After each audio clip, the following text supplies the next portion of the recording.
Vamos a iniciar nuestra revisión de lo que aprendimos durante esta semana en la segunda parte de patología cardiovascular. Y recordemos que nuestro primer tema fue ateroesclerosis. Entonces, cuando estamos hablando de ateroesclerosis, recordemos que viene todo el evento de la fisiopatología de la inflamación. Toma importancia todo lo que inflame el endotelio vascular. Entonces recordemos que imaginábamos la arteria de nuestros pacientes. Entonces básicamente esta es la arteria.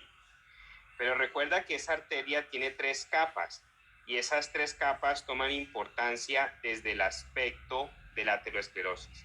Entonces hablamos de las capas íntima, media y adventicia. Entonces la capa íntima es la capa que tiene mayor contacto con el flujo sanguíneo. Supongamos que esto en amarillo es el flujo de sangre. Todo esto es la sangre. Entonces básicamente la capa que tiene el contacto íntimo con toda la circulación sanguínea que va a través del vaso sanguíneo es la capa íntima. Posteriormente encontramos la capa media y la capa media básicamente es una capa de células musculares lisas. Entonces, más o menos por todo este trayecto están transcurriendo células musculares lisas. Y recuerda que esas células musculares lisas están estimuladas en temas de relajación por el óxido nítrico. Pregunta de examen. ¿Qué es lo que hace el óxido nítrico? Tomar el GTP y transformarlo en GMP cíclico. Recuerda que en tu examen siempre vas a pensar, cada que se aumentan los niveles de GMP cíclico es porque se han aumentado los niveles de óxido nítrico. Y los aumentos progresivos de GMP cíclico van a generar estimulación en las células musculares lisas para que éstas se relajen y por lo tanto generan vasodilatación. Ahora bien, la capa más externa es la adventicia. Importante. Recuerda que hay unos factores de riesgo especiales para la formación de la aterosclerosis. ¿Cuáles son esos factores de riesgo? Entonces recuerda que los pacientes con aterosclerosis generalmente han estado expuestos a la diabetes o al tabaquismo o a la hipertensión o a la dislipidemia. Recuerda que todos esos factores de riesgo, ¿qué es lo que están haciendo? Generando un proceso inflamatorio sobre el endotelio. Y ese proceso inflamatorio es especialmente sobre la íntima. Entonces, ¿qué sucede si un paciente tiene exposición a la diabetes o al tabaquismo, a la hipertensión o a la dislipidemia? Empieza a inflamar la capa íntima del endotelio vascular.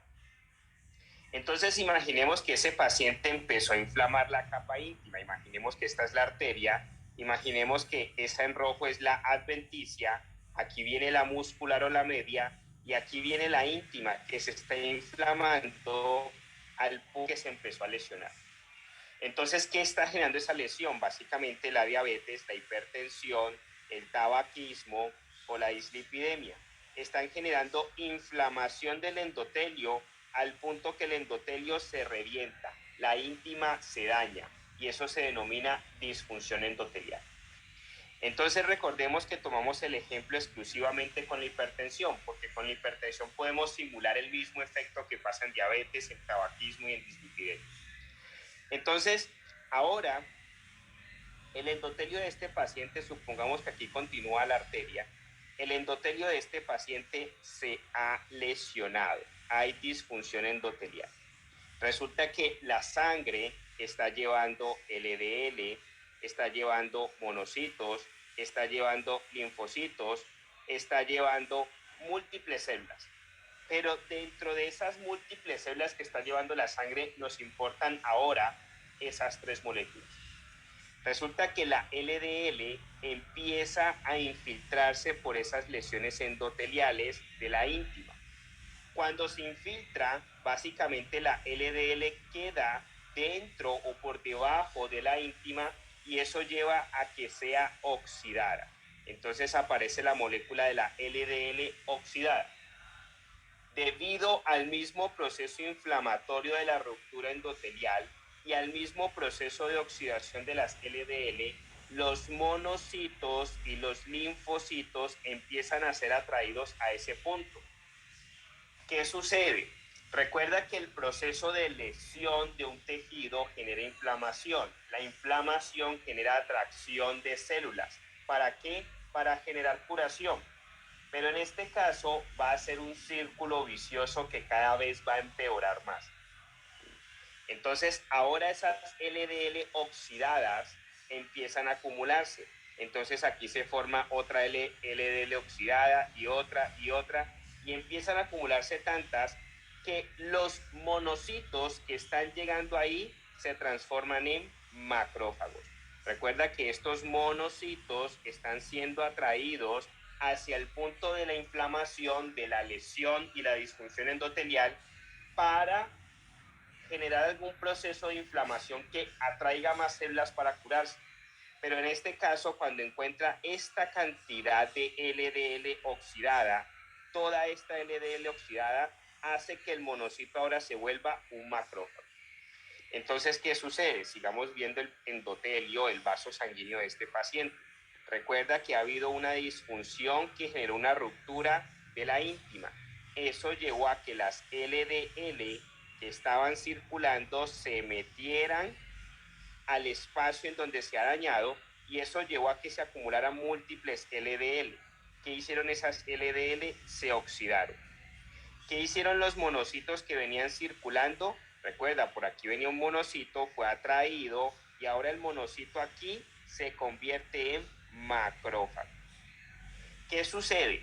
Ese macrófago lo que hace es tratar de deglutir, tratar de comerse la LDL, que ya no es LDL, sino que es una LDL oxidada. Cuando la deglute, básicamente esa LDL entra al macrófago, y básicamente ahora encontramos que el macrófago, de estar tratando de comer, lo que hace es que se embebe, se deglute esa LDL. Cuando el macrófago ha deglutido la LDL, eso pasa a denominarse una célula espumosa. ¿Qué es la célula espumosa? Es un monocito que se ha madurado a macrófago y ha deglutido una LDL oxidada. Entonces, ¿qué sucede? Aquí debajo de la íntima se empiezan a formar múltiples células de tipo espumosa. Entonces empieza a aparecer que todas esas LDL empiezan a ser degradadas, a ser deglutidas por células espumosas. Entonces esto se vuelve una célula espumosa, otra célula espumosa, y múltiples células espumosas que empiezan a degradar LDL oxidadas. Todas estas células espumosas tienen internamente LDL oxidado. ¿Qué sucede?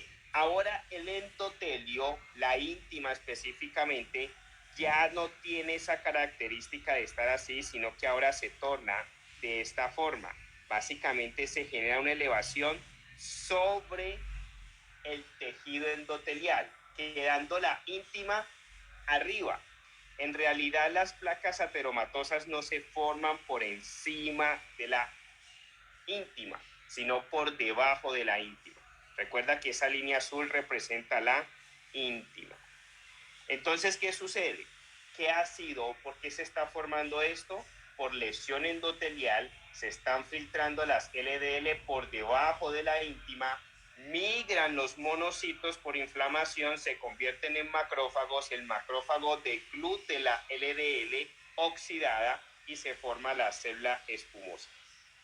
Tantas células espumosas ahí acumuladas empiezan a formar una acumulación, empiezan a formar una elevación sobre la luz del vaso sanguíneo.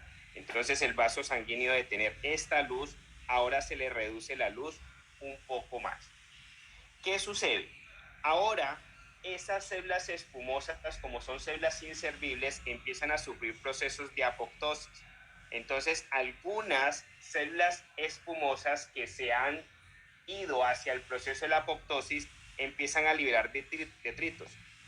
Y esos detritos se empiezan a combinar con todo el proceso de las células espumosas que todavía están ahí. ¿Eso qué genera?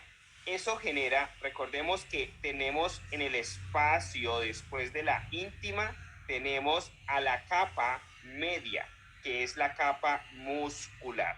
Y recuerda que esa capa muscular está hecha de células musculares lisas. Entonces aquí hay una célula muscular lisa, coloquémoslo aquí en rojo, aquí hay una célula muscular lisa, aquí otra, aquí otra, aquí otra. Esas células musculares lisas lo que hacen es reaccionar frente a ciertos estímulos, ya sea para dilatar o contraer el vaso. Pero ¿qué sucede? En este caso, debido a la formación de la placa, empieza a perder la reactividad que tenía al óxido nítrico. Por lo tanto, se dejan de relajar, se vuelven más intensas a la contracción. Y además de eso, empiezan a migrar y empiezan a cubrir toda la placa ateromatosa que se estaba formando. Pregunta de examen. La capa media migra para encapsular las células espumosas y sus detritos que han muerto por apoptosis. La capa muscular de la media de los vasos sanguíneos es la que migra y eso forma un encapsulamiento y ese encapsulamiento hace que la placa ateromatosa se coloque dura. Entonces se ha formado la placa ateromatosa.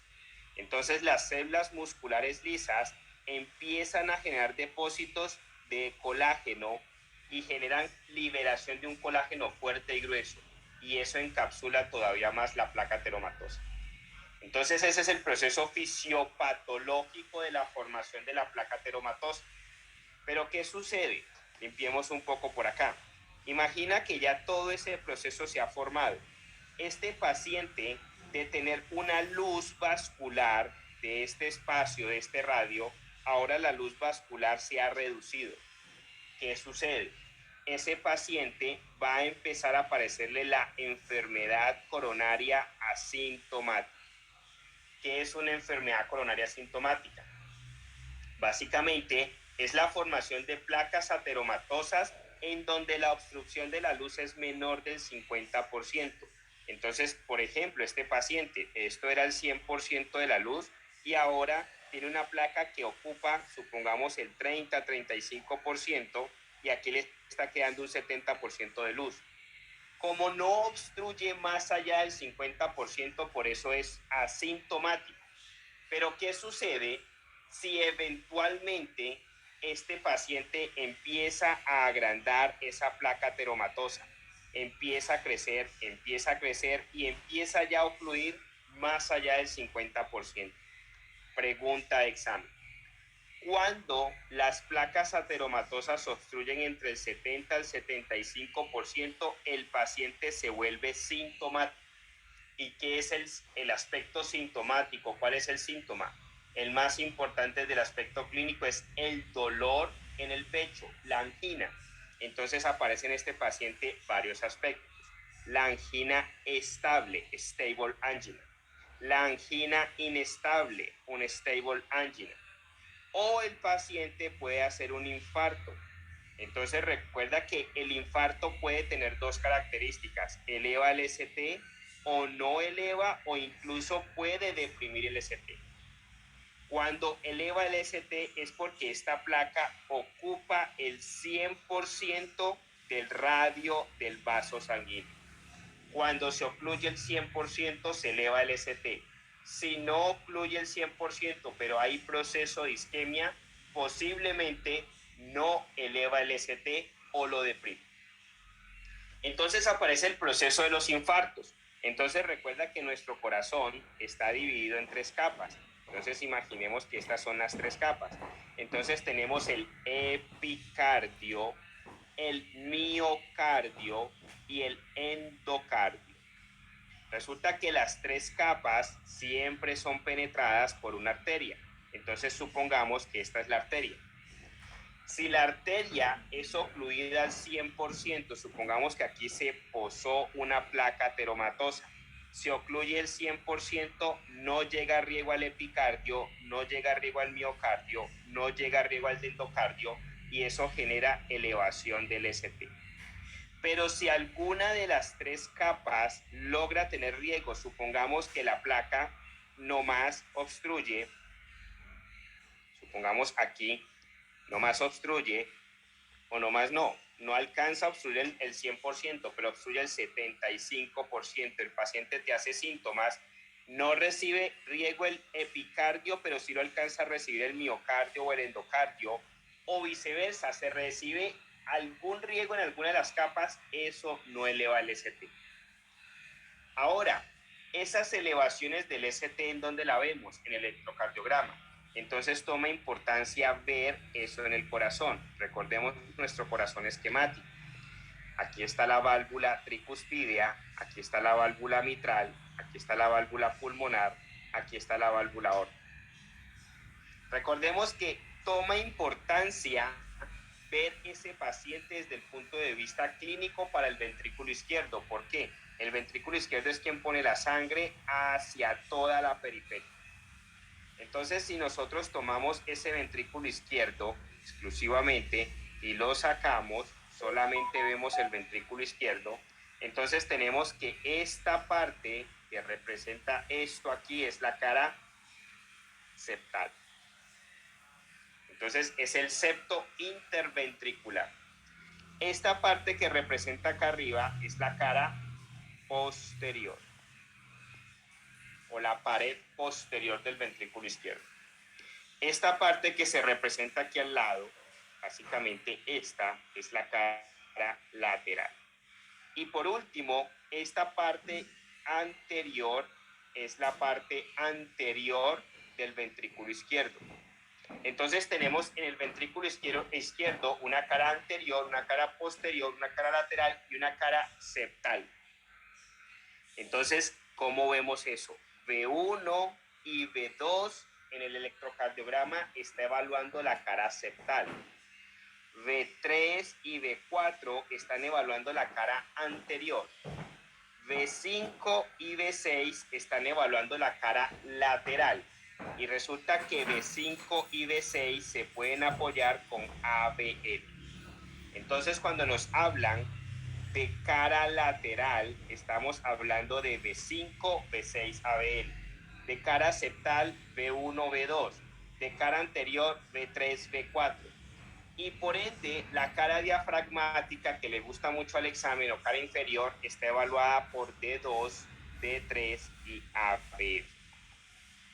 Entonces, el paciente que nos hace la placa teromatosa ocluye más del 70 al 75% del radio, empieza a hacer síntomas o si llega al 100% nos hace el infarto con elevación del ST, ese paciente lo vamos a ver en el electrocardiograma que nos eleva el ST.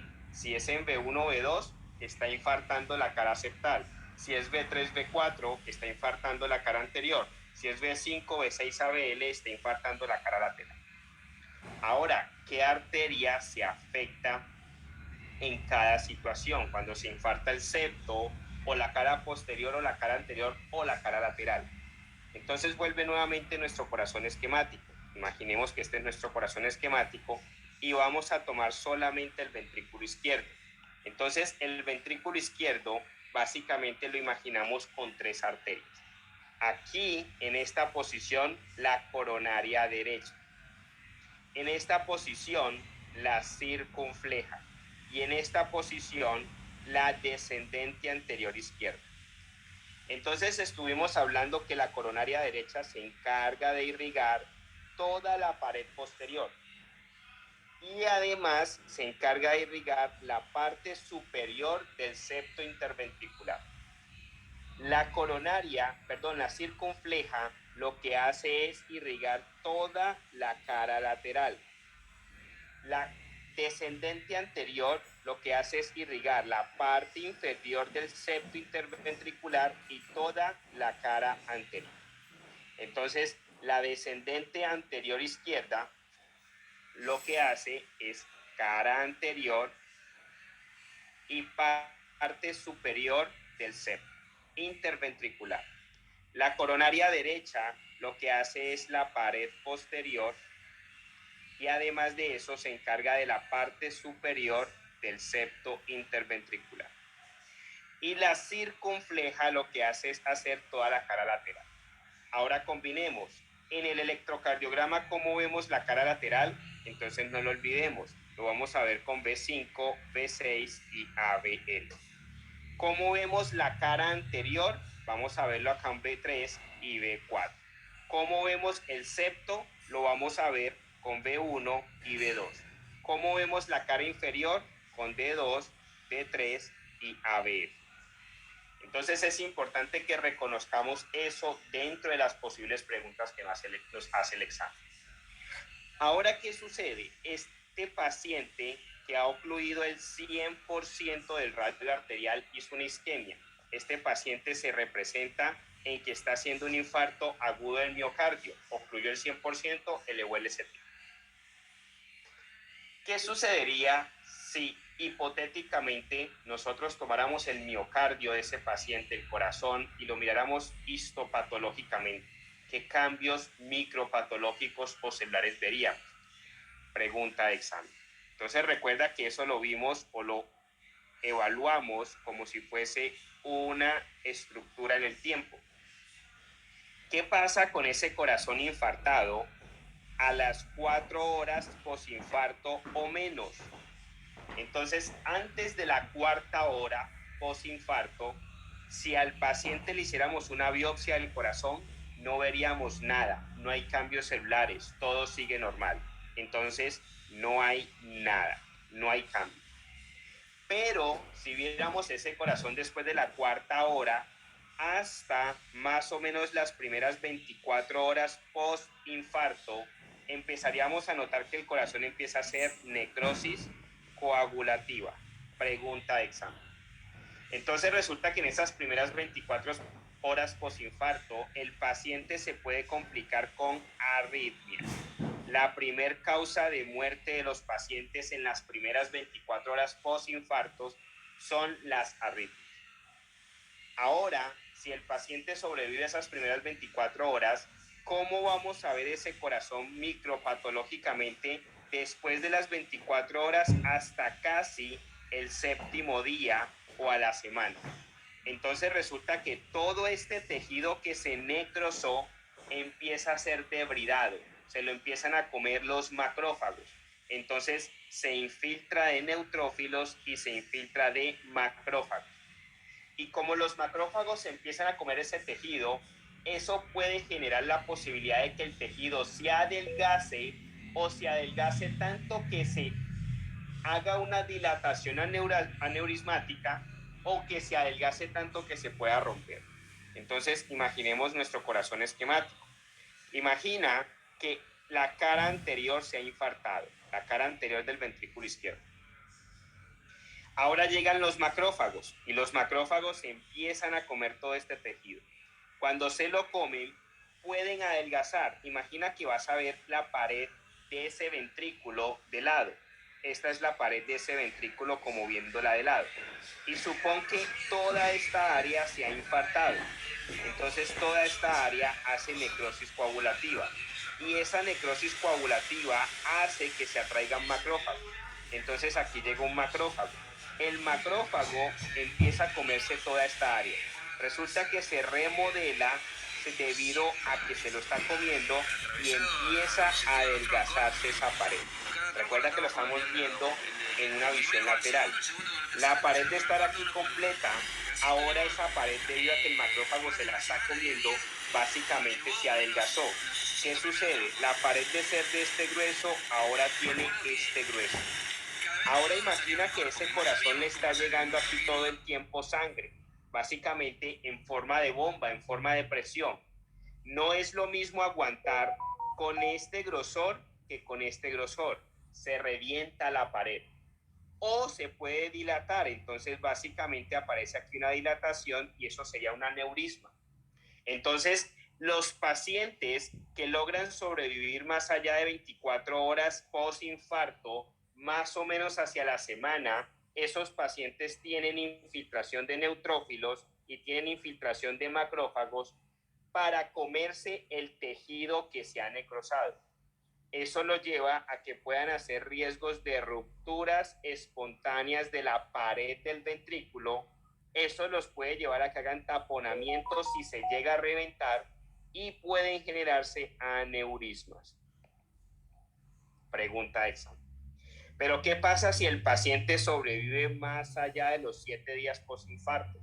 Entonces, entre el séptimo día, es decir, después de la semana posinfarto, más o menos hacia el mes posinfarto, el paciente empieza a depositar colágeno en ese tejido que se adelgazó secundario a la necrosis que hubo porque el paciente sufrió que los macrófagos se comieron ese tejido. Entonces aparece el tejido de granulación. ¿Qué es el tejido de granulación? Básicamente se empiezan a generar procesos de depósito de colágeno. Pero ¿qué dice el cuerpo? Dice, ¿para qué voy a depositar el mismo colágeno que tenía antes ese corazón si se pudo haber roto, pudo haber sufrido una ruptura? Si pudiésemos haberlo tenido más grueso para evitar esa ruptura o ese adelgazamiento. Entonces el tejido de granulación deposita colágeno grueso. Y básicamente el músculo de esa parte que se infartó de ser móvil, de ser contráctil, pasa a ser un músculo rígido, fibrótico. Entonces se forma la escara. Y esa escara está formada básicamente por lo general después de los 30 días posinfarto, es decir, después del mes. Pero sucede que esa escara, el cuerpo piensa y no piensa, efectivamente lo es, que es un colágeno extraño. Entonces piensa que es un cuerpo extraño porque está más grueso, es diferente al que estaba antes y lo ataca. Entonces se generan anticuerpos en contra de la escara que se generó como proceso de regeneración por el infarto. Y eso se denomina el síndrome de Dressler. Pregunta de examen. Entonces el síndrome de Dressler es anticuerpos de ataque contra el nuevo colágeno que formó la escara secundaria al infarto que sufrió el paciente. ¿Y cuándo se da? Más o menos aproximadamente después del mes post-infarto. Entonces, tratamos de llevar una secuencia. Primero entendimos la composición anatómica de esa arteria. Recuerda, íntima media adventicia. Por efectos, por factores de riesgo que definimos como la diabetes, la hipertensión, la dislipidemia o el tabaquismo, se genera inflamación endotelial que lleva a que el endotelio haga disfunción y ruptura de la íntima. Eso empieza a generar infiltración de LDL que después se oxida y posteriormente es deglutida por los macrófagos. Eso estimula, pregunta de examen, migración de las capas musculares del vaso sanguíneo para cubrir esas células espumosas y se forma la placa ateromatosa. Ahora esa placa va a subir más porque esto se vuelve un círculo vicioso. Recuerda que imaginemos que este paciente hizo una placa ateromatosa aquí. Aquí básicamente están metidas las células espumosas, el encapsulamiento que han generado las células musculares lisas. Este paciente, ahora el flujo viene y se estrella aquí y eso hace que salga el flujo disparado para todo lado. Entonces ahora lesión aquí, lesión aquí, lesión aquí. Eso lleva a que salga una placa ateromatosa aquí, otra aquí y otra aquí. ¿Qué sucede? Cada vez el radio del vaso sanguíneo de este paciente se va a reducir más, porque cada vez se está generando más placas. Eso que lleva a que se active el sistema renina-angiotensina-aldosterona. Recuerda que el flujo, el volumen que sale por aquí, es directamente proporcional al radio del vaso sanguíneo. Entre más pequeño sea el radio, más cae el volumen, más se aumentan las presiones. ¿Y qué sensa la arteria aferente del riñón cuando percibe menos volumen? Eso lleva a que el riñón haga menos filtrado y baje el GFR, la tasa de filtrado glomerular. ¿Qué dice el riñón? Yo creo que nos está dando un choque hipovolémico, cuando no es eso. Es básicamente que por altas presiones están cayendo los volúmenes. Entonces el riñón activa el sistema renina-angiotensina-aldosterona y esto lleva a que se aumente más la presión. Entonces se vuelve un círculo vicioso. Se aumenta más la presión, se genera más trauma sobre el endotelio, aparecen más placas, se reduce más el radio del vaso sanguíneo, se activa más el sistema renina-angiotensina-aldosterona y se vuelve un círculo sin parar hasta que el paciente puede hacerte complicaciones como los infartos o incluso como los aneurismas o las disecciones. Entonces, hablemos de los aneurismas y las disecciones. Entonces, recuerda que los aneurismas y las disecciones son consecuencia directamente del mismo evento de la placa aterosclerótica. Entonces, vas a ver de que en condiciones generales, a no ser que el paciente tenga una patología por defecto del colágeno como el Marfan, pero en condiciones generales, el paciente fuma, hace hipertensión, hace disfunción endotelial, es diabético, es obeso, está en todo ese círculo de patologías del síndrome metabólico, empieza a hacer más hipertensión, el paciente golpea y daña tanto el endotelio que lo revienta y empieza a infiltrar de sangre dentro de o por debajo de la íntima y aparecen las disecciones o los aneurismas. Entonces estuvimos hablando que los factores de riesgo para generar disecciones o aneurismas son los mismos que la aterosclerosis. El paciente o es diabético, o es hipertenso, o fuma, o es dislipidémico. Ahí se nos mete algo más para el tema de aneurisma y disección, las patologías del colágeno, sobre todo el síndrome de Marfan. Entonces, ¿qué es un aneurisma? Entonces recuerda que el aneurisma es la dilatación anormal del vaso sanguíneo. Entonces un vaso sanguíneo que era así, ahora se vuelve así. O en los dos lados, se vuelve así y así. Entonces básicamente es una dilatación anormal. ¿Qué es el punto? Recuerda que los vasos sanguíneos están compuestos de 3 capas. Entonces imaginemos que aquí están las 3 capas. Tenemos la adventicia, la media y la íntima. Lo mismo sucede aquí hay 3 capas. Está la adventicia, la media y la íntima. Eso explica por qué clasificamos los aneurismas en 2 clases.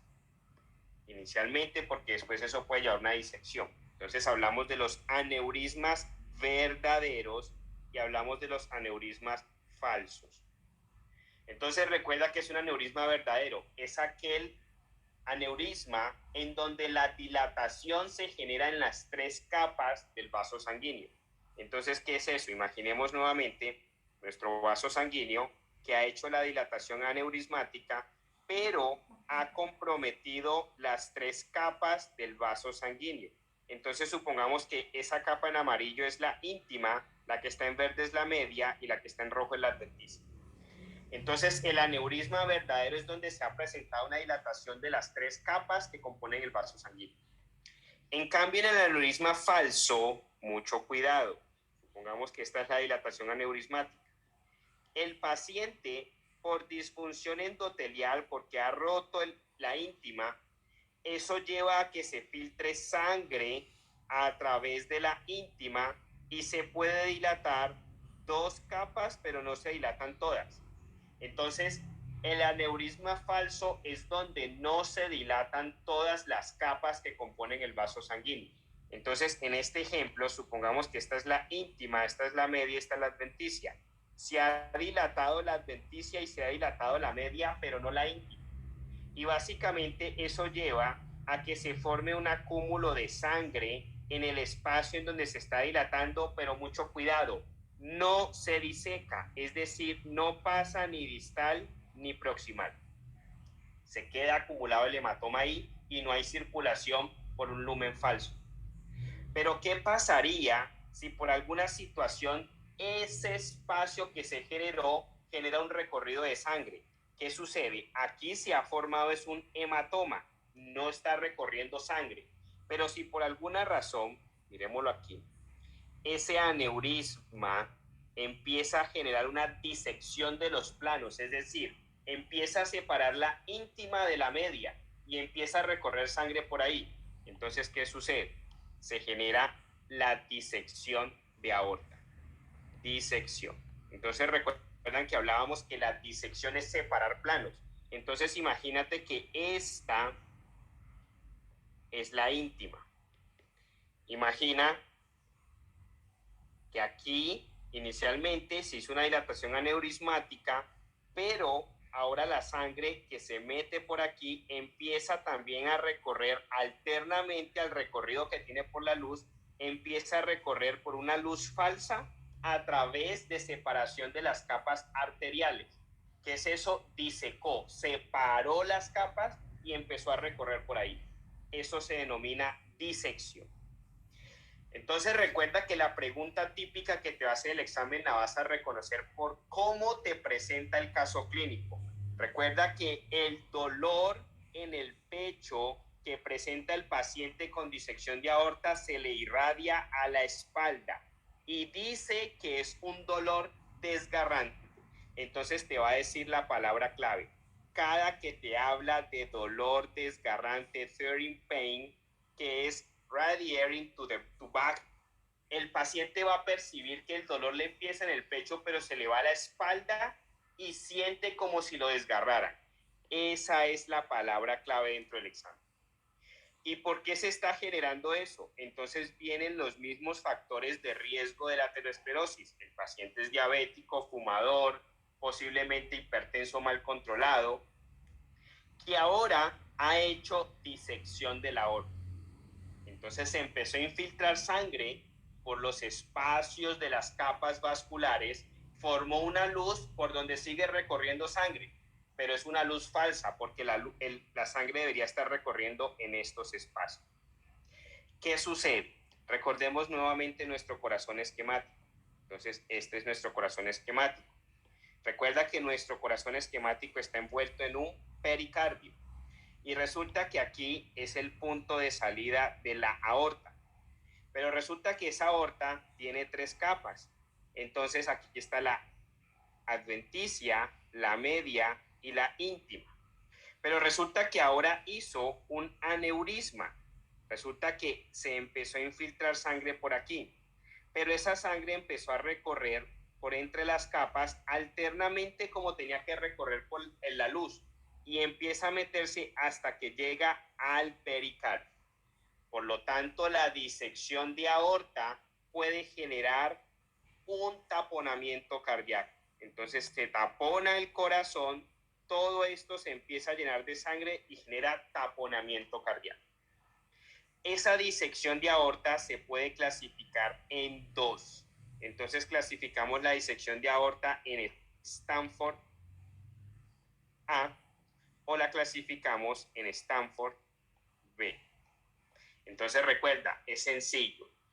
Si la disección toma o afecta la aorta ascendente, es Stanford A.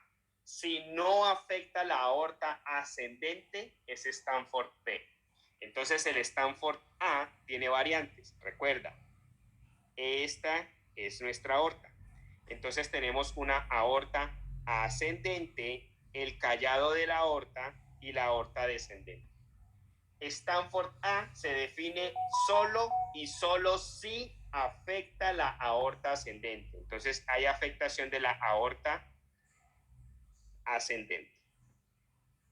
Pero ¿qué sucede? Podemos tener una disección de aorta que afecta aorta ascendente o tenemos una disección de aorta que afecta, hagámosla un poco más bonita, que afecta aorta ascendente y el callado, o podemos tener una afectación de la aorta ascendente que afecta aorta ascendente, callado y aorta descendente.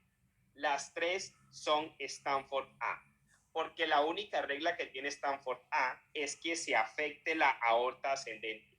No importa si hay sí o no afectación del callado y la descendente. Pero si la afectación es exclusiva de la aorta descendente, eso se llama Stanford B.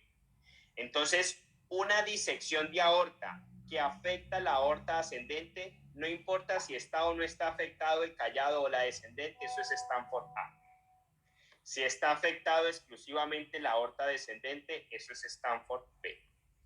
Ahora, Stanford A, debido a que se considera más crítico, se debe tratar con cirugía inmediata. El Stanford B, mientras se hace la cirugía, el paciente puede esperar y se le pueden dar beta bloqueantes y vasodilatadores. Importante. No lo olvide, el tema clínico, la expresión clínica del paciente con disección de aorta siempre es un dolor en el pecho que se le va al centro de la espalda y lo describe como un dolor desgarrante. No lo olviden, desgarrante. Siempre se los va a colocar así el examen. Entonces, de esa forma hemos repasado nuevamente aneurisma y disección de aorta. Ahora repasemos choque. Recordemos que cuando estuvimos hablando de choque durante esta semana, básicamente clasificamos en 4 aspectos: hipovolémico, obstructivo, cardiogénico y distributivo. Ahora, ¿qué tenemos que tener en cuenta en esto? Lo que nos puede preguntar el examen respecto a choque casi siempre es aspectos hemodinámicos. Ya vimos hemodinamia en fisiología cardiovascular. Ahora apliquemos esa hemodinamia a los aspectos que se pueden ver alterados frente al choque. ¿Qué es el choque? Básicamente, recordemos, esto es una arteria. Esto es una célula. Recuerda que la célula recibe 2 alimentos importantes: glucosa y oxígeno. Y aparte de eso, la célula, dentro de sus muchas organelas, una que nos importa, la mitocondria. Recuerda que la glucosa, pregunta de examen de bioquímica, la glucosa es descompuesta a piruvato en el citosol y eso se denomina glucólisis. Ahora el piruvato quiere entrar a la mitocondria, pero para poder entrar necesita un metabolismo aerobio, necesita del oxígeno. Entonces el oxígeno le permite al piruvato entrar a la mitocondria. Cuando el piruvato entra a la mitocondria, básicamente todo eso va a generar un proceso que se llama el ciclo de Krebs y después la cadena transportadora de electrones. Eso sucede en la mitocondria. Ese proceso va a generar como resultado ATP, NADH, FADH y GTP. Los 4 son compuestos de alta energía. Es lo que necesita la célula para vivir. ¿Qué pasa si no hay oxígeno? El piruvato no entra a la célula, no entra a la mitocondria. Si el piruvato no entra a la mitocondria, no se genera energía. Si no se genera energía, la célula se muere. ¿Qué pasa si no hay glucosa? Si no hay glucosa, no hay glucólisis. Si no hay glucólisis, no hay piruvato. Si no hay piruvato, no hay energía. Entonces el piruvato es una molécula central, importantísima. ¿Qué sucede si no hay oxígeno en la célula? El piruvato, la glucosa es entregada a la célula, pero el piruvato necesita hacer algo. El piruvato, como no puede entrar a la mitocondria, entonces el piruvato se va a lactato.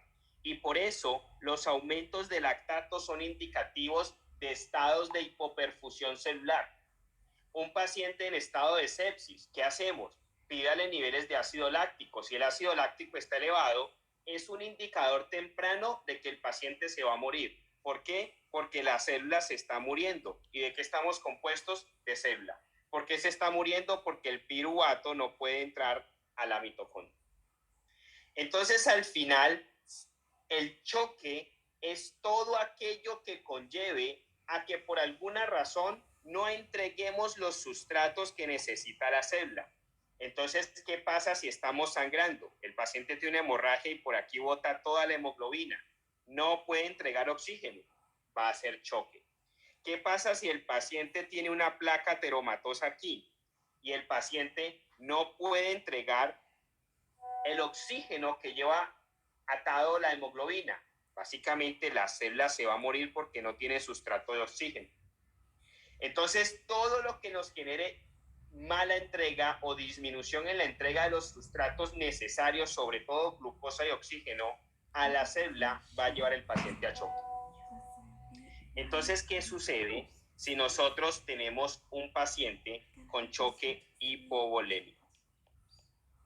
Entonces, un paciente con choque hipovolémico, como su nombre lo dice, hipo, baja, volémico, volemia. El paciente tiene baja volemia, está perdiendo líquidos. Entonces hablamos de las deshidrataciones severas o de las hemorragias. Entonces, básicamente, esta arteria tenía que estar llevando, un ejemplo hipotético, 100 mililitros de sangre. Pero ahora este paciente está perdiendo o por una hemorragia, un sangrado, o el paciente tiene una deshidratación importante. bajó ese volumen a 50 o a 20 mililitros. Resulta que va a entregar menos volumen a esa célula. Al entregar menos volumen le bajan las cantidades de glucosa y las cantidades de oxígeno. ¿Qué sucede si hay menos oxígeno en la célula? Hay menos posibilidad de llevar el piruvato adentro de la mitocondria. El paciente va a empezar a hacer choque por muerte celular, por disminución en la entrega de los sustratos, porque lo está perdiendo por el sangrado o porque se ha deshidratado. Entonces, hemodinámicamente, ¿cómo se ve eso? Recuerda que este es el corazón esquemático de nuestro paciente. Recuerda que al final todo va a ser entregado por medio de las cavas a la parte derecha del corazón. Entonces, ¿qué sucede? El retorno venoso va a caer, porque ¿qué sucede? El paciente está perdiendo volumen, entonces cae el retorno venoso.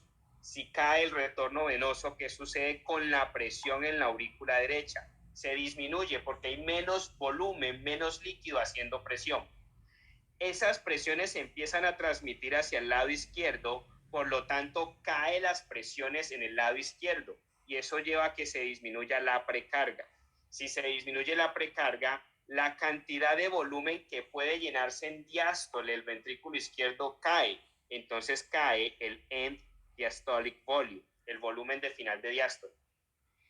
Por lo tanto, la cantidad de volumen que se saca a través de la arteria aorta cae, entonces cae el cardiac output. Por lo tanto, el sistema vascular, cuando el riñón sensa esas caídas de volumen en la arteria aferente, disminuye el filtrado, disminuye la tasa de filtración glomerular, se activa el sistema renina-angiotensina-aldosterona y eso genera hiperreactividad en los vasos sanguíneos periféricos. Entonces se aumenta la resistencia vascular periférica inicialmente. Mucho cuidado. Si este sangrado se perpetúa o esa deshidratación se perpetúa y no se interviene, en algún momento eventualmente las arterias también se van a cansar y se van a relajar y el paciente pierde postcarga, pierde precarga, se muere en estado de choque. Entonces, ¿cómo vemos al paciente con choque hipovolémico? Bajo retorno venoso, baja precarga, bajo el end diastolic volume, bajo el cardiac output. En estado inicial se sube la resistencia vascular periférica. Ahora, ¿qué pasa si el paciente nos tiene un choque cardiogénico? Entonces, recuerda, el choque cardiogénico. Entonces, como su nombre lo dice, algo pasó con la bomba, algo pasó con el corazón. Entonces, el evento más típico es que el paciente se ha infartado. El paciente perdió la entrega de sustratos a esa célula secundario a que tiene un taponamiento. Algo se tapó, bueno, no llamemos taponamiento porque eso puede hacernos confundir con el choque obstructivo, pero tiene una oclusión de la arteria que tiene que entregarle suministro al corazón. ¿Qué sucede? Cayó la cantidad de oxígeno que hay que entregarle a la célula cardíaca. Por lo tanto, el músculo, el corazón, el tejido cardíaco se muere. Al morirse el tejido cardíaco, ¿qué sucede? Supongamos que aquí hay un infarto de la cara anterior del ventrículo izquierdo. Se elevó V3, se elevó V4. Resulta que es una parte importante, primero que todo es el ventrículo izquierdo y segundo que todo la cara anterior es una de las que más hace fuerza en la eyección. ¿Qué sucede? Ese paciente va a entregar menos volumen porque no tiene un corazón que tenga la fuerza de sacarlo. Como tiene menos volumen, tiene menos fuerza de sacarlo, se cae el cardiac output. Pero ¿qué sucede? A este ventrículo izquierdo le sigue llegando una cantidad de sangre que la puede todavía mandar el ventrículo derecho. Entonces se empieza a acumular sangre y eso hace que se eleve el end diastolic volume. Eso hace que se eleve la precarga. ¿Por qué? El problema está sucediendo es en este ventrículo izquierdo que no puede sacar la sangre. Como no la puede sacar, se le acumula sangre. Pero la cantidad de sangre que sale es baja. Al salir baja cantidad de sangre, cuando las arterias le van a entregar a la célula alguna cantidad de sangre, está baja la cantidad de sustrato que le entrega porque el ventrículo izquierdo no tiene la capacidad de eyectarlo adecuadamente. Entonces se aumenta la precarga, se aumenta el end diastolic volume y cae el cardiac output. ¿Por qué puede pasar eso? El paciente se infartó, tiene un infarto agudo del miocardio, el paciente tiene falla cardíaca o el paciente tiene una valvulopatía. El efecto pasa si, imaginemos que aquí está la válvula aórtica. Una válvula aórtica estenótica no deja salir sangre, cae el cardiac output, se entrega menos sustrato a la célula, el paciente entra en choque. ¿Qué pasa en el choque distributivo? Entonces coloquemos aquí distributivo. Entonces recuerda que el choque distributivo básicamente es por redistribución de la sangre. Recuerda que en fisiología cardiovascular estuvimos hablando la diferencia entre venas y arterias. Entonces recuerda quién tiene más capacitancia, es decir, más capacidad de almacenar sangre, las venas. Entonces las venas tienen mayor capacitancia. Las arterias tienen mayor capacidad de resistencia, es decir, son más reactivas. ¿Qué sucede cuando un paciente tiene un choque distributivo? Básicamente por liberación de citoquinas se dilatan los vasos sanguíneos. Entonces, ¿qué sucede? Imaginemos el corazón de este paciente con un choque distributivo. Acá le llega la vena pulmonar y acá le sale la arteria aórtica. ¿Qué sucede? Este paciente, supongamos, está en un proceso séptico o el paciente está en un proceso anafiláctico. Los dos procesos, tanto séptico como anafiláctico, tienen respuesta inmunológica sobrecargada. Entonces liberan citoquinas. Y las citoquinas generan vasodilatación. Generan pérdida de la reactividad a la contracción de los vasos sanguíneos. Entonces, ¿qué sucede? Esta vena pulmonar y todo el sistema venoso se dilata. Esta arteria aorta y todo el sistema arterial se dilata. No olviden que uno de los tratamientos para el infarto agudo del miocardio mientras el paciente se puede o no llevar a cateterismo es poderle dar dinitrato isosorbide. ¿Qué hace? Venodilatación. Si hacemos venodilatación, ¿qué hace? Se roba la precarga. Entonces cae la precarga porque aumenta la capacitancia de las venas. Entonces, toda esa sangre que le tenía que llegar al ventrículo izquierdo y a la aurícula izquierda se disminuye porque ahora se la toma, la coge, la agarra las venas. Entonces se acumulan las venas. ¿Qué sucede entonces cuando el paciente sobrelibera citoquinas? Si se está ampliando, si se está dilatando las venas, se roba la precarga, entonces cae la precarga, cae la cantidad de volumen que le llega al corazón izquierdo. Si cae la cantidad de volumen, entonces se cae el end diastolic volume, se cae el volumen de final de diástole. Si se cae el volumen de final de diástole, la cantidad de sangre cae, entonces cae el cardiac output. Pero resulta que uno de los mecanismos de compensar las caídas del cardiac output es generar vasoconstricción de las arterias. Pero resulta que estas arterias no hacen vasoconstricción por la liberación de citoquinas. Entonces también se cae la poscardia. Entonces ese paciente gravemente, por eso los pacientes en estado séptico en muchas ocasiones no responden ni siquiera al volumen, no responden a los vasopresores, y es por la liberación continua de citoquinas. No van a permitir que el vaso sanguíneo se contraiga. Entonces, ¿cómo está un paciente en un choque distributivo? Normalmente por sepsis o por anafilaxis, se le cae la precarga, se le cae el end diastolic volume, se le cae la poscarga, se le cae el cardiac output. Y si tú tumbas, haces caer tanto precarga como poscarga, ese paciente se va a morir. Entonces, el choque distributivo, ¿por qué se da? Por sepsis o por anafilaxis. Nos queda el choque obstructivo. Como su nombre lo dice, es obstrucción. Entonces, el choque obstructivo normalmente, típicamente lo presenta el examen con taponamiento cardíaco, neumotoras o tromboembolismo pulmonar. Representémoslo con tromboembolismo pulmonar. Entonces, recuerda que aquí a la aurícula derecha llega la confluencia de las cavas. Básicamente la sangre pasa venosa por la válvula tricuspidea. Ahora por la válvula pulmonar se mete a la arteria pulmonar, que se llama arteria, pero no es una arteria. ¿Por qué se llama arteria? Porque viene del tronco arterioso. Recuerda, este es el corazón y en nuestra formación embriológica tenemos un tronco arterioso único. Ese tronco arterioso único se septa y básicamente queda la aorta del lado derecho y la arteria pulmonar del lado izquierdo. Por eso se llama arteria pulmonar, porque viene del tronco arterioso. Después, por migración de la cresta neural, esto hace espiralización, es decir, la aorta se cambia al lado izquierdo y la pulmonar se cambia al lado derecho, que ahí es donde vienen las patologías de transposición de grandes vasos. Transposición de grandes vasos, el problema es que el paciente no hizo espiralización, o vienen los problemas de tronco arterioso único, el paciente no hizo la aceptación. Entonces volvemos al tema.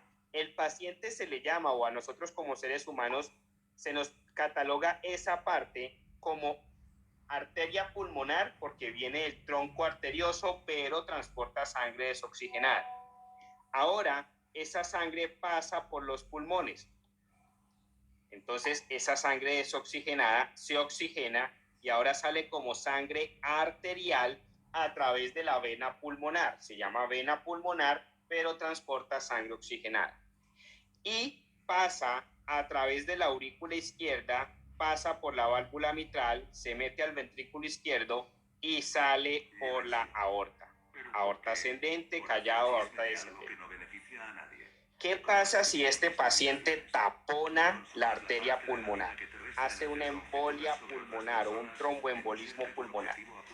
¿Qué sucede? La sangre que venía de la aurícula derecha hacia el ventrículo derecho ahora no puede pasar hacia los pulmones porque se encuentra taponado. Como está taponado por el tromboembolismo pulmonar, la cantidad de sangre que tenía que llegar hacia el corazón izquierdo cae porque no puede pasar debido al taponamiento que tiene. Entonces se cae la precarga. Como se cae la precarga, se cae el end diastolic volume. Como se cae el end diastolic volume, la cantidad de sangre que va a salir por la aorta cae, entonces cae el cardiac output. Y entonces ese paciente hace menos entrega de oxígeno a las células, empieza a hacer hipoxia celular la célula y entra en choque el paciente. Importante, de esta forma hemos repasado choque.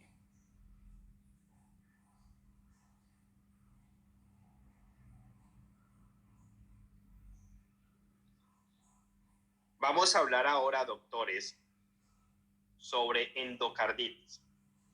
Entonces recordemos que lo que aprendimos durante la semana respecto a endocarditis es que cuando hablamos de endocarditis, básicamente estamos hablando es de inflamación del endocardio. Entonces la endocarditis no necesariamente quiere decir infección, por lo tanto clasificamos la endocarditis en dos. Tenemos la endocarditis bacteriana y tenemos la endocarditis no bacteriana. Incluso cuando estamos hablando de endocarditis bacteriana, hay un proceso dentro de la fisiopatología que todavía no es por bacteria. Es como un paso antes de que llegue a ser infectado por las bacterias. Recordemos que en la endocarditis bacteriana toman importancia ciertos gérmenes que el examen nos puede evaluar y los asociábamos. Si el paciente ha estado en un procedimiento dental y el examen nos quiere evaluar endocarditis, es posiblemente que estén hablando del Streptococcus viridans. Entonces, si hay un procedimiento dental previo y ahora el examen nos está diciendo que el paciente está cursando con una endocarditis, ¿cuál es el germen causante? El Streptococcus viridans.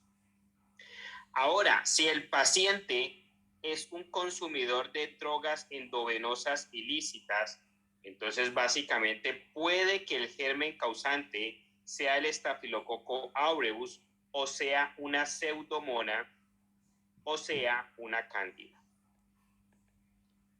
Ahora, si el examen nos dice que el paciente tiene un antecedente de cáncer de colon y ahora está cursando con una endocarditis bacteriana, piensa en el Streptococcus bovis.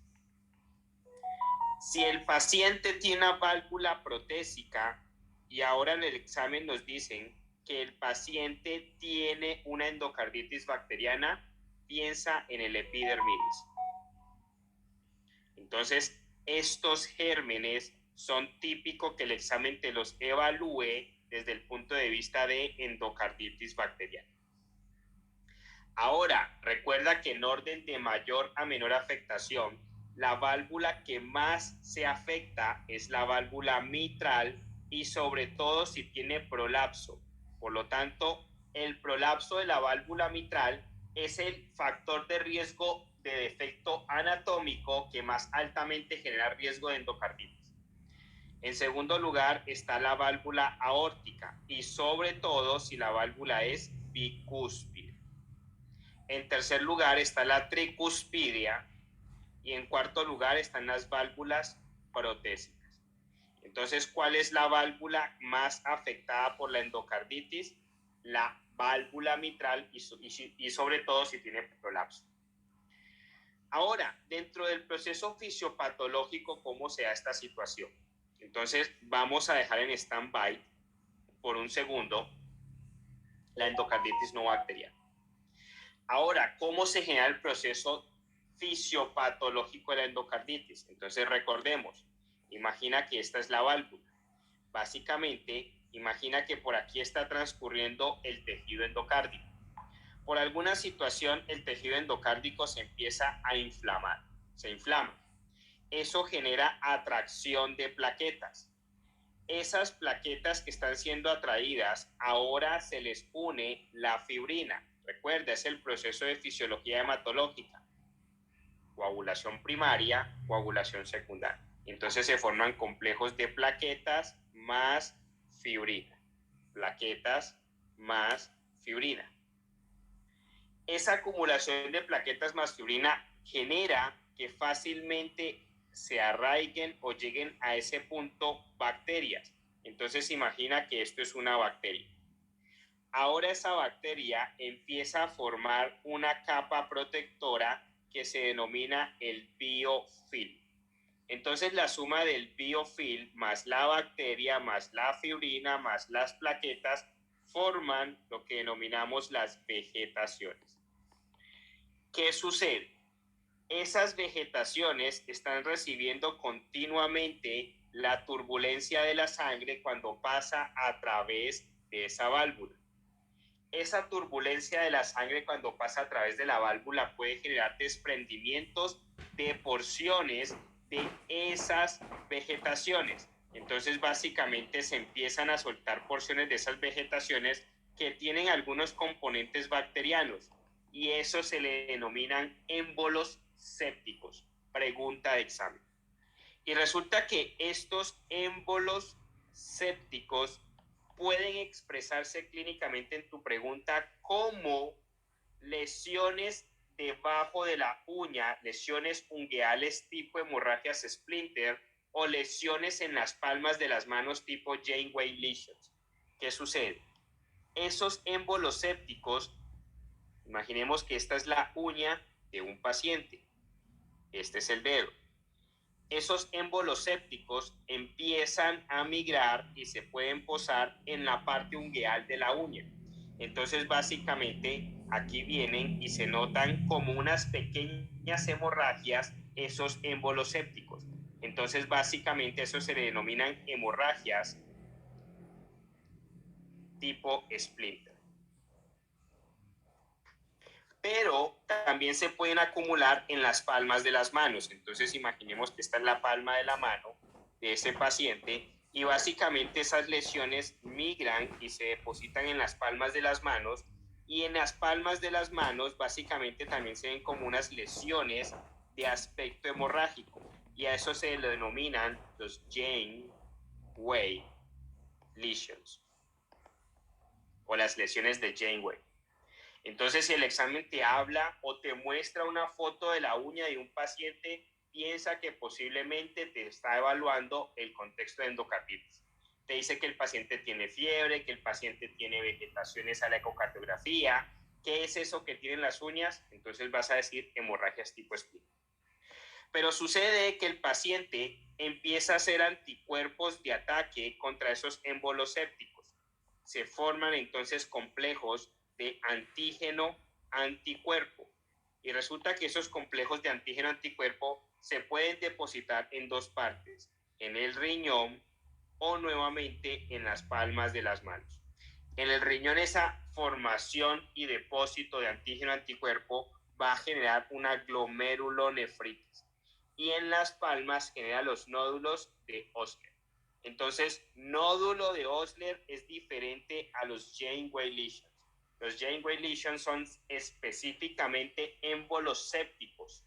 En cambio, los nódulos de Osler son émbolos sépticos que están siendo atacados por los anticuerpos de nuestro cuerpo y han conformado el complejo antígeno-anticuerpo. ¿Cómo nos damos cuenta de que este paciente tiene endocarditis bacteriana? Por la ecocardiografía y por los cultivos. Recuerda que los típicos cultivos vamos a ver Streptococcus viridans, Aureus pseudomonas o cándida, Streptococcus bovis o epidermidis, dependiendo de la causa adyacente clínica que tenga ese paciente. Ahora, regresémonos un poco al tema de la endocarditis no bacteriana. Sucede que hay dos puntos importantes en las endocarditis no bacterianas. Recuerda que primero se formó el complejo de plaquetas y fibrina y en ese punto no había bacteria. Como no había bacteria, pero sí hay inflamación, sí hay endocarditis, pero todavía no hay bacteria, a eso se le denomina endocarditis trombótica no bacteriana. Entonces se denomina el NON, coloquémoslo aquí en amarillo, el non-bacterial thrombotic endocarditis. Entonces el NBTE es un proceso inflamatorio antes de que llegue la bacteria, pero que sí es endocarditis, solo que todavía no tiene bacteria. Pero después, cuando ya llega la bacteria, se vuelve una endocarditis bacteriana y deja de ser un NBTE. Ahora hay otro tipo de endocarditis no bacteriana y es en los pacientes que tienen lupus eritematoso sistémico. Eso es pregunta de examen. Entonces sucede que los pacientes que tienen lupus eritematoso sistémico básicamente inflaman por la misma condición inmunológica. Entonces empiezan a inflamar el endocardio.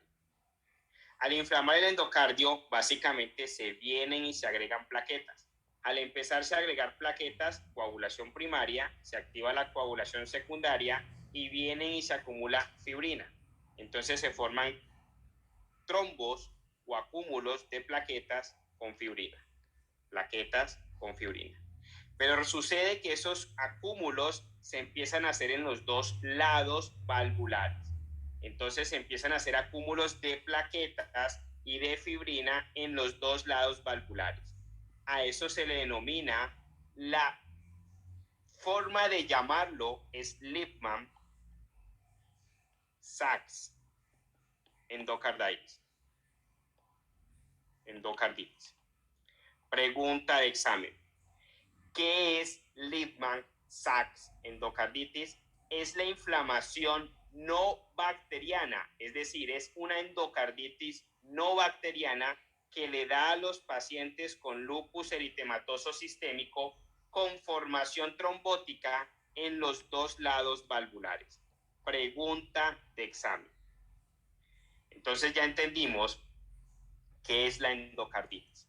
Ahora, ¿qué sucede si por alguna razón el paciente tiene vegetaciones, el paciente tiene los signos clínicos de endocarditis, el paciente se le está notando todo el aspecto dentro de tu pregunta de endocarditis, pero te dicen que los cultivos son negativos? Cuando se sospecha endocarditis con cultivos negativos, siempre vas a pensar en los gérmenes HASEC. Entonces recuerda que los gérmenes HASEC son el Haemophilus, el Actinobacillus, el Cardiobacterium, la Eikenella y la Kingella. Cada que el examen te diga que el paciente tiene endocarditis pero los cultivos son negativos, ¿cuál es el posible germen causante? Vas a buscar en tus respuestas por alguno de estos. Importante. Esos gérmenes son gérmenes gram negativos que hacen parte de la flora normal de la boca y de la garganta. Hablemos ahora por último de los tumores cardíacos. Entonces recuerda que los tumores cardíacos, recuerda que los tumores cardíacos es una entidad poco frecuente desde el punto de vista de la patología cardíaca. Tan solo el 3% de la patología cardíaca hace parte de los tumores cardíacos. Ahora, dentro de los tumores cardíacos, lo más frecuente es que los tumores sean de origen metastásico. Es decir, casi todos los tumores del corazón vienen de otro órgano. Entonces, por lo general, vienen del pulmón o vienen de un melanoma o vienen del seno. Un cáncer de mama que hace metástasis al corazón, o un melanoma que hace metástasis al corazón, o un cáncer de pulmón que hace metástasis al corazón. Ese es el 70% de las causas de los cánceres o de los tumores cardíacos. Ahora, tan solo el 30% de los tumores cardíacos es de origen primario, es decir, se origina ahí en el corazón. Y eso se clasifica en tumores primarios benignos y tumores primarios malignos. Entonces recuerda, el más frecuente y el que te evalúa el examen, el mixoma. Entonces el mixoma es un tumor primario benigno del corazón. Están los rhabdomiomas y están los fibromas, que son frecuentemente encontrados en los niños. El que te va a evaluar el examen, el mixoma. Entonces, dentro de los benignos también están los lipomas, los hemangiomas, pero el más evaluado es el mixoma. Dentro de los malignos están todos los sarcomas, angiosarcoma, rhabdomiosarcoma, fibrosarcoma, linfosarcoma y un porcentaje muy pequeño el mesotelioma. Pero el que te evalúa el examen siempre es el mixoma. Si te llega a hablar de rhabdomiomas o fibromas, en los niños es una opción. Pero el que más te evalúa el examen es el mixoma. Entonces, hablemos del mixoma. Recordemos que estuvimos hablando que el mixoma, para efectos del examen, siempre te va a decir que es una mujer. Siempre te va a decir que está en la aurícula izquierda. Aurícula izquierda. Siempre te va a decir que tiene aspecto de coliflor o de brócoli. Y siempre te va a decir que la paciente tiene fiebre desde hace mucho tiempo. Fiebre. Entonces describamos ese cáncer. Más que ese cáncer, esa masa. Entonces imaginemos que este es el corazón de nuestra paciente. Entonces el caso clínico del examen te lo va a presentar. Paciente de 40 años, gravidad X, para X, cesáreas X, te quiere enredar con el caso y te va a decir que la paciente tiene fiebre intermitente desde hace mucho tiempo. Fiebre. Es una mujer. Te va a decir que ha hecho eventos sincopales, que ha hecho síncope, aurícula izquierda, y ya vamos a ver por qué el síncope lo asociamos a la aurícula izquierda. Y que en uno de sus estudios le encuentran una masa friable con aspecto de brócoli en la aurícula izquierda. ¿Qué sucede? Te van a describir esa masa como una masa, no lo olvides, pedunculada, tiene un pedúnculo y tiene una terminación en aspecto de brócoli. Resulta que cuando esa masa es movilizada por el mismo flujo de sangre, se mueve hacia abajo, ocluye la válvula mitral. Al ocluir la válvula mitral, recuerda que la sangre que estaba circulando por aquí ya no puede pasar por la oclusión de la válvula mitral. Al no poder pasar, se cae el end diastolic volume. Si se cae el end diastolic volume, se cae el cardiac output. Si se cae el cardiac output, se entrega menos sangre al cerebro. Al entregar menos sangre al cerebro, la paciente te hace síncope. Entonces retomemos el caso clínico. Paciente femenina, alrededor de los 40 años, que te consulta porque ha hecho fiebre de forma intermitente por mucho tiempo y ahora hace un síncope. ¿Y por qué la fiebre? Sucede que la masa, la composición que tiene el mixoma, genera liberación de interleuquina 1. Y la interleuquina 1 estimula la producción de fiebre. Esa es la razón por la cual la paciente, sin estar infectada, sin estar en sepsis, tiene fiebre desde hace mucho tiempo y de forma intermitente. Ya entendimos por qué la aurícula izquierda la asociamos con el síncope. La masa está en la aurícula izquierda, la masa tapa la válvula mitral y eso hace que se caiga el end diastolic volume, el cardiac output, y llega menos sangre al cerebro y hace síncope. La masa tiene aspecto de brócoli y generalmente está compuesta de tejido conectivo. Entonces, típicamente, mujer con masa en la aurícula izquierda de aspecto de coliflor o brócoli es una masa sésil de tejido conectivo que libera interleuquina 1, lo cual le causa fiebre. ¿Y cómo vemos eso? Entonces lo vemos con la ecocardiografía. El tratamiento es resección quirúrgica. Importante, doctores. De esa forma, hemos hablado de tumores cardíacos, hemos hecho un enfoque especial en mixoma, que es la masa de corazón que siempre pregunta el examen. Y con esto hemos terminado nuestra revisión.